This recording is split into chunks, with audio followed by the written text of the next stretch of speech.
O tema do Estúdio News de hoje será sobre os 30 anos da Lei do Código de Defesa do Consumidor. Para falar sobre esse assunto, eu começo conversando com o ministro Humberto Martins, presidente do Superior Tribunal de Justiça. Seja muito bem-vindo, ministro, e obrigado pela participação aqui conosco. Nós é que agradecemos o convite. Ministro, eu queria começar pelo sentimento, muitas vezes, do consumidor de injustiça, de indignação, mas eu queria que o senhor explicasse para a gente quais são os passos que devem ser seguidos para que não haja grandes conflitos com os fornecedores, mas, ao mesmo tempo, o consumidor possa recorrer aos seus direitos. Inicialmente, eu destaco e homenageio os 30 anos do Código de Defesa do Consumidor, que é a Lei 8.078 de 1990. E a própria lei destaca que, no mercado de consumo, o fornecedor deve ter a conduta da cooperação. E dentro dessa conduta da cooperação temos o mercado, o consumidor e o judiciário, que são prejudicados pelo fornecedor que não seja cooperativo, porque será ele, na verdade, o principal deflagrador de conflitos. Assim, para que haja essa cooperação, eu também considero primordial, essencial e indispensável o dever de informação. E o fornecedor deve agir assim de boa fé e ser transparente antes, durante e depois da sua relação com o consumidor. Por outro lado, cabe a todos nós, consumidores, fazermos valer o nosso direito à informação, porque ao nos conscientizarmos desse direito, estaremos automaticamente contribuindo para a cooperação no mercado de consumo. O consumidor também deve ser livre para escolher o produto ou o serviço. Isso somente ocorre quando o fornecedor cumpre o dever de informar, como eu destaquei com a informação. A cultura da cooperação levará cada vez mais à prevenção e à diminuição dos conflitos na seara do consumerista, na forma do que dispõe a Lei 8.078 de 1990. Ministro, vamos falar um pouco, então, antes dessa lei. Como é que o senhor avalia o cenário que tínhamos antes da lei lá de 1990? Legalmente falando, nós tínhamos algum respaldo da lei quanto à defesa do consumidor? O cenário anterior do Código de Defesa do Consumidor ficava a dever ao cidadão brasileiro, ao cidadão do nosso país. O brasileiro somente vem a ser efetivamente reconhecido como consumidor a partir da Constituição Federal de 88, que é o que nós chamamos de Constituição Cidadã. E essa Constituição de 1988 determinou que o Estado deve, na verdade, proteger o consumidor, sendo esta defesa ao consumidor um dos princípios que regem a liberdade econômica em nosso país. E é nesse histórico, há 30 anos, que o cidadão brasileiro passa a ter status de consumidor e a ser respeitado. Também posso salientar que em 1990, com o advento do Código de Defesa do Consumidor, marcou uma verdadeira revolução, uma verdadeira inovação nestes últimos 30 anos. O direito do consumidor se desenvolve e se reinventa de modo surpreendente, ou seja, a cada dia, incitando assim a doutrina e a jurisprudência a acompanhá-lo. Posso também destacar que esse acesso do consumidor à justiça pode ocorrer tanto de forma individual quanto coletiva, conforme dispõe o Código de Defesa do Consumidor. O Código de Defesa do Consumidor, em síntese, veio como uma forma. Que forma? Uma forma de garantia do bem-estar de toda a coletividade, como instrumento de pacificação social, reconhecendo a vulnerabilidade do consumidor no mercado e consolidando desta forma mecanismos bastante eficientes para a sua proteção. É assim o que destaca a lei que defende principalmente o consumidor brasileiro. Ministro, a legislação brasileira é apontada por muitos juristas como avançada em diversos aspectos, mas também atrasada em alguns. Quando falamos do direito ao consumidor, como estamos em relação aos outros países, ministro? Do lado avançado ou do lado atrasado ainda? Na verdade, o nosso Código de Defesa do Consumidor é um dos mais avançados do mundo, considerado como modelo, como paradigma para os países mais desenvolvidos. E quando se fala no Código de Defesa do Consumidor, pouco vale essa premissa da defasagem da lei em relação ao tempo de sua publicação e aos reclamos sociais. O Código de Defesa do Consumidor é talvez uma das leis, como destaquei, mais bem elaboradas do ordenamento jurídico nacional e por que não podemos assim afirmar? Talvez seja uma das mais bem elaboradas do mundo. E desde 1990 vem se concretizando o acesso do consumidor à justiça, o que contribuiu para diminuir o desequilíbrio entre fornecedores e consumidores. Ouvimos sempre dizer do respeitoso status do consumidor nos países, a exemplo dos Estados Unidos, Alemanha, Suíça, o que é uma verdade.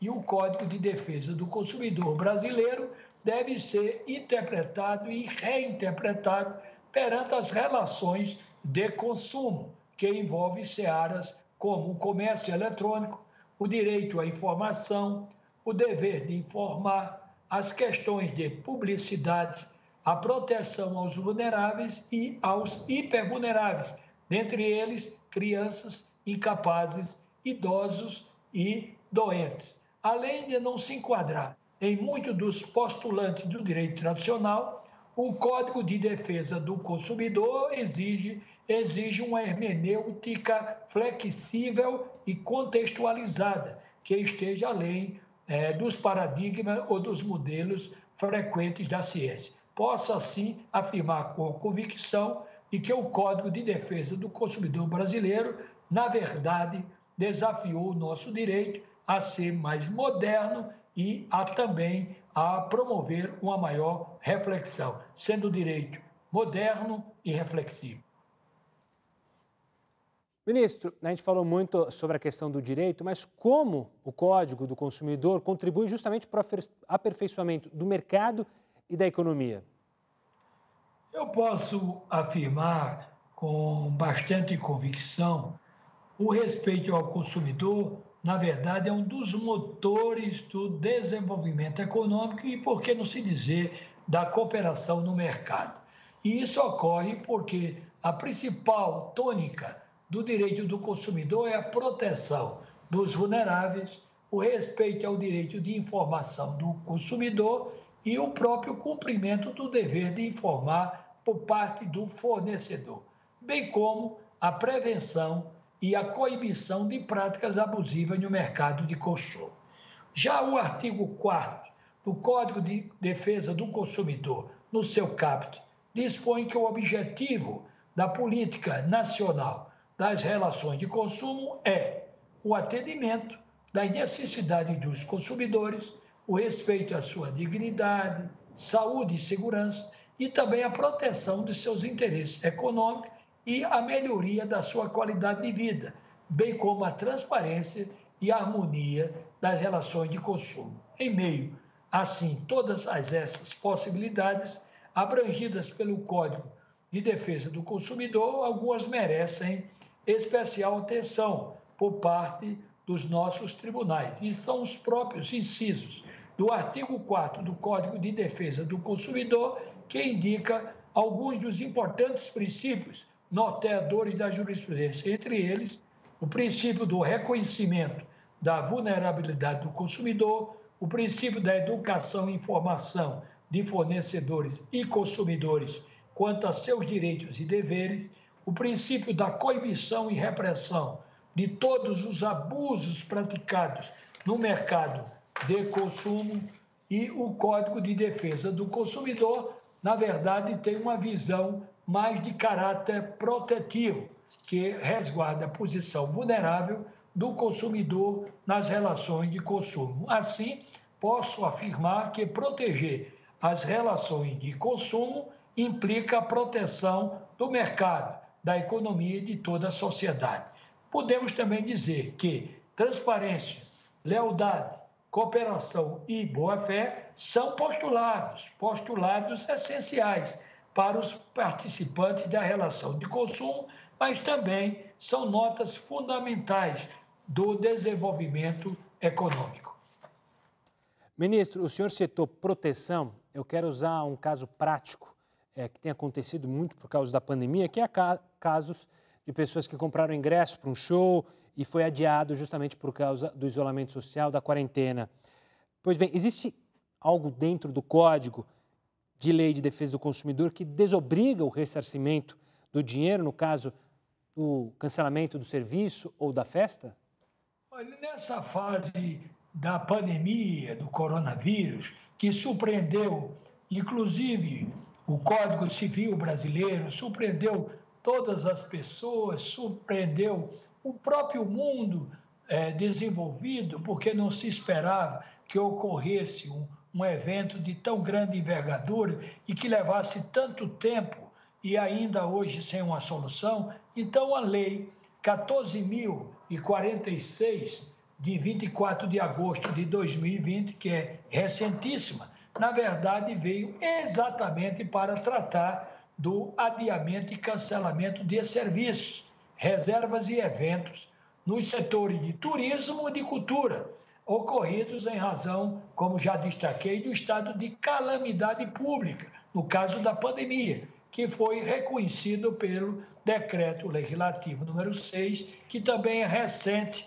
durante essa fase da pandemia, que é de 20 de março de 2020, e da emergência de saúde pública decorrente da Covid-19.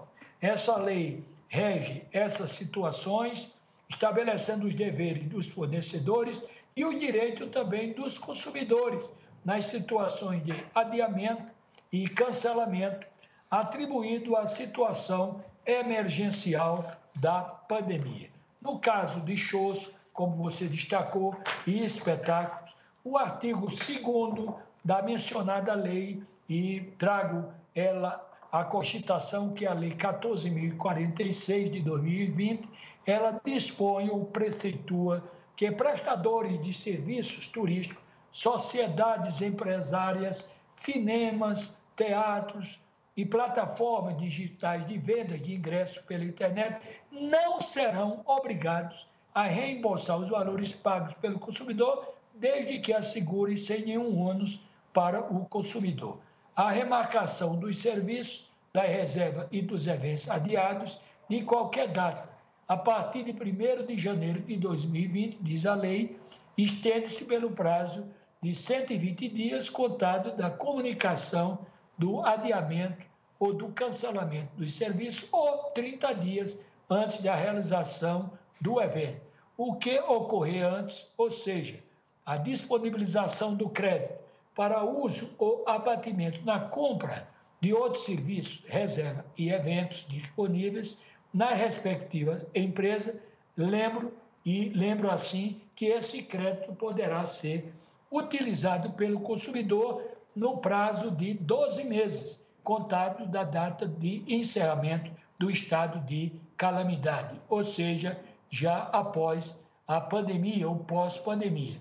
Caso esses fornecedores não adotem tais procedimentos ou tais providências, estarão obrigados ao reembolso do consumidor, ficando o judiciário e os meios alternativos de solução de controvérsia à inteira disposição dos consumidores para que estes tenham o seu direito assegurado, inclusive no tocante aos consectários legais. Isso eu posso afirmar que a lei visa proteger as relações de consumo, mas principalmente as partes mais vulneráveis. Ministro, quero agradecer demais a sua participação aqui conosco no Estúdio News. Obrigado e até uma próxima. Eu é que agradeço a confiança, o apoio e dizendo que tudo passa, porque Deus está no controle do tempo e está no controle de todas as coisas. E posso afirmar também que quando passar da pandemia ou pós-pandemia, nós temos que fazer uma reflexão. nós seremos transformados com muito mais amor às pessoas, dignificando mais os seres humanos, tratando a todos com igualdade.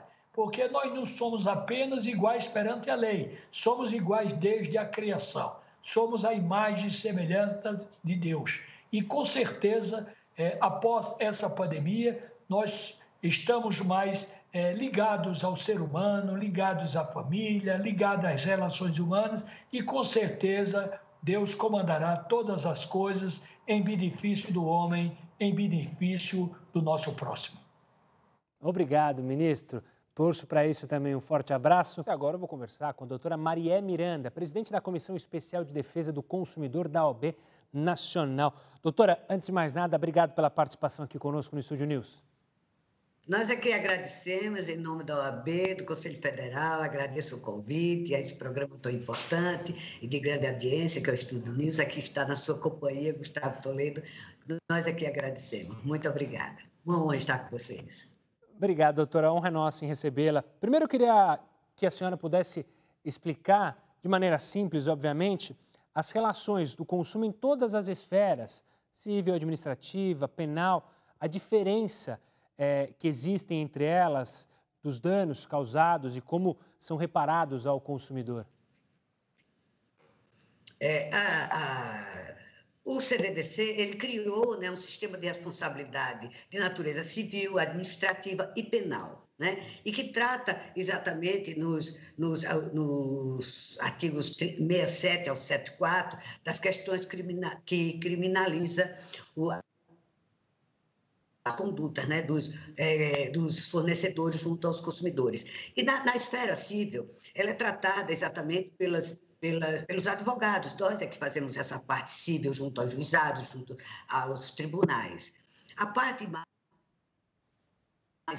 penal, ela é tratada pelo Ministério Público, pelas delegacias de defesa do consumidor. É uma pauta que é direcionada, eles é que têm a observação e que são responsáveis para penalizar aquelas empresas que de uma forma ou de outra, penalizam os consumidores de uma forma criminal. Quanto à esfera administrativa, ela é exatamente do Sistema Nacional de Defesa do Consumidor, a Senacom, e os PROCONs, que foram criados também à luz do Código de Defesa do Consumidor lá nos anos 90. Então, eles é que têm que capitaneam essa defesa administrativa e que, aliás, os PROCONs, que tem mais de 200 PROCONs no Brasil, têm uma atuação brilhante na defesa do consumidor na esfera administrativa. Doutora, são 30 anos do Código, é um tempo longo, muita coisa mudou. O Código também se atualizou com o passar do tempo ou você acha que ele acabou deixando brechas em todo esse período? Olha, o Código de Defesa do Consumidor, ele é uma lei complementar, né, que veio da Constituição de 1988. Ela é uma lei completa, ela é uma lei além do seu tempo. E ela é uma lei que ela trouxe, assim, como nenhuma outra Constituição, nem é lá daqueles idos de 1824, até as constituições republicanas, ela não trouxe uma lei assim que houvesse uma preocupação com os direitos sociais, como o CDDC, a Lei 8.079.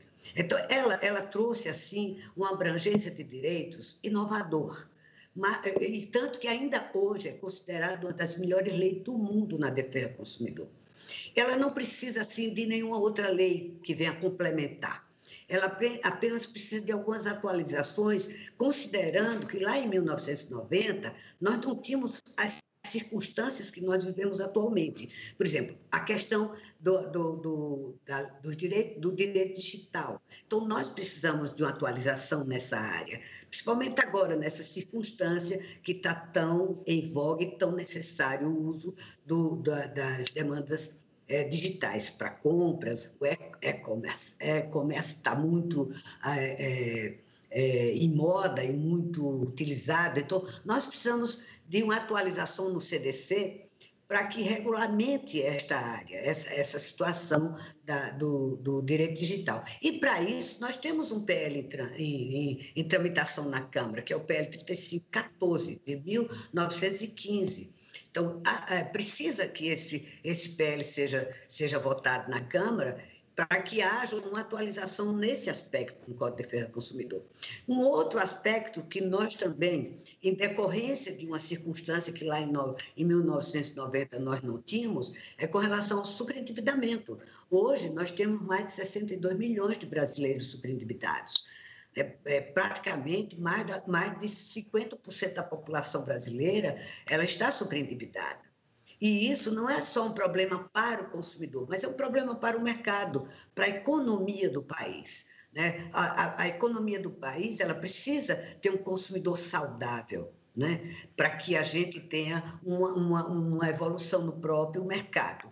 E para isso também, nós temos um PL em tramitação. Inclusive, ele já foi votado para urgência, que é o PL 3515, de 2015, e todas as instituições de defesa do consumidor do Brasil estão trabalhando para a votação urgente desse PL, e que vai, assim, amenizar a situação de todos esses brasileiros que hoje estão superendividados. Doutora, você falou no consumidor, eu queria olhar um pouco para o consumidor, porque o Código de Defesa do Consumidor, ele é muito falado, as pessoas conhecem ele, mas o quanto eles conhecem de fato? A gente sempre, quando fala de buscar os direitos, todo mundo sabe que tem o Código de Defesa lá, mas falta o consumidor entender melhor os seus direitos para até não cair em nenhuma enrascada. Hoje em dia, você mencionou mesmo o mundo digital, que está cheio de armadilhas, né? O brasileiro conhece o Código de Direito do Consumidor? Olha, são 30 anos do Código de Defesa do Consumidor. O que eu percebo, nesses 30 anos eu tenho trabalhado junto ao Código de Defesa do Consumidor, desde a sua promulgação, que eu trabalho na defesa e da aplicabilidade do Código, eu digo a você que ela é uma das leis mais conhecidas no Brasil, certo? Porque ela é uma lei que atinge a todos nós, porque todos nós somos consumidores. Sejam os magistrados, sejam as pessoas de pouca leitura, seja até um bebê que está para nascer, ele já é um consumidor. Então, é uma lei que atinge a todos, certo? Sem distinção de classe ou de nível social ou de intelectualidade, porque todos nós somos. Então, todos os cidadãos eles têm interesse de conhecer a lei. É uma lei que eu digo que ela tornou-se popular. Então, é o diferencial dessa lei. Ela é uma lei que hoje ela é sólida, porque o próprio consumidor fez, porque o Brasil é cheio de leis, né? O que mais tem no Brasil são leis, mas poucas leis, eu digo, que pegam. E o Código de Defesa do Consumidor, ele pegou. É muito interessante, às vezes a gente está no supermercado e as pessoas reclamando pelo seu direito, faz, eu sei que eu tenho direito. Isso é fantástico, porque há uma conscientização muito grande do consumidor do seu direito. Talvez o consumidor mais leigo, ele não conheça inteiramente o teor do que diz aquele artigo sobre determinada circunstância, mas ele sabe que tem o direito, ele sabe que o Código de Defesa do Consumidor lhe assegura o direito. E essa é a grande vantagem do Código de Defesa do Consumidor, porque é a questão social do Código. Ele veio atingir a todos, principalmente as pessoas que têm uma situação mais precária no Brasil, os menos desfavorecidos, porque atinge a todos. Porque eu posso continuar? Claro, por favor, doutora. Porque, inclusive, lá em 90, a justiça, o acesso era muito difícil, né? Demandava muitas circunstâncias para chegar à justiça. O Código de Defesa do Consumidor ele veio com inovações, inclusive processuais, e que foram assimilados pelo direito ambiental e outros direitos, direito comercial, enfim. E o Código ele trouxe essas inovações que gerou tanto a criação, que à luz do Código de Defesa do Consumidor foi criado os PROCONs, que deu acesso à população a reclamar administrativamente, como também trouxe os juizados especiais, que foram os juizados considerados juizados de pequenas causas, sem custos ao consumidor, sem precisar pagar custas processuais. Então, isso atingiu a população, certo? Isso trouxe melhorias e vantagens ao consumidor. Então, o Código de Defesa do Consumidor, ele só trouxe vantagens à sociedade, inclusive no sentido de conscientização de cidadania, porque através do Código de Defesa do Consumidor, das pequenas causas, das pequenas reclamações, ele se viu do direito, eu sou um cidadão, eu tenho direito a reclamar, eu tenho um direito garantido. Isso trouxe uma nova visão ao consumidor. Nesses 30 anos, houve uma evolução muito grande na consciência do cidadão brasileiro. E eu vejo que o Código muito grande para essa conscientização de cidadania do povo brasileiro. Doutora Maria, muito obrigado pela participação aqui conosco no Estúdio News para falar sobre essa lei importantíssima, sobre esse código importantíssimo. Obrigado e até uma próxima. Nós é que agradecemos. Muito, muito obrigada. Agora eu converso com o deputado federal Vinícius Carvalho, membro da Comissão de Defesa do Consumidor da Câmara dos Deputados. Antes de mais nada, obrigado pela presença aqui conosco, deputado. Gustavo Toledo, é um prazer enorme estarmos juntos e falando dessa temática que é apaixonante. E eu sou suspeito para falar sobre o direito do consumidor. Eu amo essa matéria. Deputado, eu acabei de conversar com a doutora Marié, advogada da OAB, e ela falava sobre os benefícios do Código de Defesa do Consumidor. Eu queria começar por aí com o senhor para falar sobre o quão importante foi o Código e quantos benefícios ele trouxe para os cidadãos e para os brasileiros durante esses 30 anos. Bem, Gustavo, o Código de Defesa do Consumidor ele veio para poder harmonizar a relação de consumo. Isso é notório. E esse avanço nós percebemos quando observamos que as demandas consumeristas, embora ainda sejam altas, mas elas tendem a cair com o passar do tempo, com o passar deste amadurecimento do código, em que as pessoas, tanto os fornecedores quanto os consumidores, eles passam a entender o funcionamento desta relação e deste código, que não veio para trazer privilégio para um e prejuízo para outro, mas sim equilibrar a relação nesta linha de consumo. Então, tem sido este avanço, essa maturidade, e a tendência é melhorar cada vez mais, ainda mais que nós estamos no advento da era tecnológica. Isso em muito vai adiantar e diminuir, a meu ver, os conflitos e as demandas judiciais. Eu queria falar justamente sobre essa era tecnológica, deputado. Afinal, a pandemia ainda avançou ainda mais essa tecnologia, ou seja, hoje as pessoas estão mais tempo em casa e comprando mais e se adaptando mais a essa situação e até aprovando. O Código de Defesa do Consumidor está preparado para os possíveis problemas que virão, e obviamente que virão, nessa relação no comércio digital? Sim, porque o código, pela formatação dele, por ser uma legislação principiológica, e nós temos todo um outro arcabouço, tanto na esfera estadual e municipal, que se complementam, faz com que os fornecedores de produto ou serviço eles possam agir no desenvolvimento econômico, que é um direito dele, mas sem abrir mão da observância das suas obrigações no que diz respeito ao consumidor. E nós vemos que este momento do distanciamento social, que houve um aumento assustador, né, acima de qualquer perspectiva anterior, para essa relação, de fato, de consumo por aplicativos, nós observamos também que muitas empresas, e a sua maioria, têm dado esse suporte por meio de aplicativos para dirimir toda e qualquer dificuldade ou prejuízo que o consumidor tenha.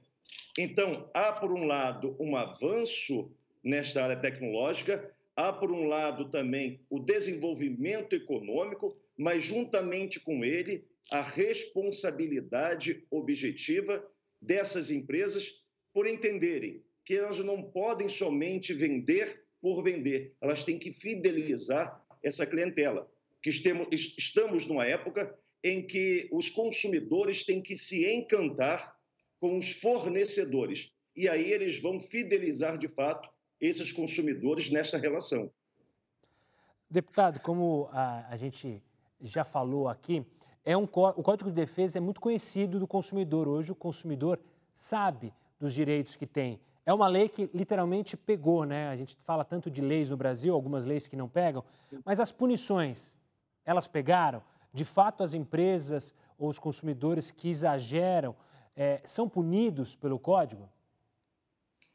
Gustavo, eu vejo, eu analiso, até pela minha formação jurídica como advogado, dando orientações nessas esferas e demandas judiciais, embora eu não atue diretamente em campo judicialmente, mas o grande problema desta relação que vejo é quando aqueles fornecedores contumazes, aqueles que não respeitam os consumidores, principalmente de grandes empresas, empresas de tecnologia, empresas do sistema financeiro, por exemplo, essas são aí os que vencem nestas demandas judiciais. Por que vencem? Porque quando uma pessoa reclama na justiça contra uma empresa de telefonia, contra uma empresa também de energia elétrica, que está muito comum esse tipo de demanda, por cobrança indevida principalmente, a justiça, por sua vez, não aplica a sanção para essas empresas de forma a coibir a sua reincidência. Então, elas cometem o mesmo tipo de prática com centenas de milhares de consumidores e por isso que aumentam as demandas. Então, para mim, o dia que a justiça, que o nosso judiciário aplicar uma penação, ainda que a pena ou a multa não vá direto para o consumidor, mas vá sim para o Sistema Nacional de Proteção ao Consumidor, para os direitos difusos. Então, aí essas empresas elas terão o dever de observar que esta penação está mexendo no seu bolso. E quando mexe no seu bolso, ela tem que rever alguns conceitos. Isso não ocorre. Por isso que eu vejo que o código existe, a lei existe, que é a lei consumerista existe, e várias outras leis extravagantes que complementam o direito do consumidor, mas quando chega na hora do judiciário, cada juiz interpreta de acordo com o seu pensamento. É um direito que ele tem, mas ele deveria, a meu ver, seguir o que está na norma. Por isso que o legislador colocou na norma, para que a justiça pudesse seguir. Mas nós temos hoje inúmeros entendimentos sobre o mesmo caso. Isso dificulta. É uma lei que pegou, mas quando chega na esfera judicial, cada juiz, cada estado tem a sua sentença de forma distinta e muitas vezes controvertida. Deputado, quero agradecer demais a sua participação aqui conosco. Um forte abraço e até uma próxima, deputado. Um prazer enorme, Gustavo. Fique com Deus. O Estúdio News fica por aqui. Eu conversei com o deputado federal Vinícius Carvalho, membro da Comissão de Defesa do Consumidor da Câmara dos Deputados, Maria Miranda, presidente da Comissão Especial de Defesa do Consumidor da OAB Nacional, e o ministro Humberto Martins, presidente do Superior Tribunal de Justiça. Você já pode acompanhar essa entrevista lá no nosso canal no YouTube, no Play Plus e também pelo nosso podcast, disponível tanto no Spotify quanto no Deezer. Semana que vem tem mais. Até lá!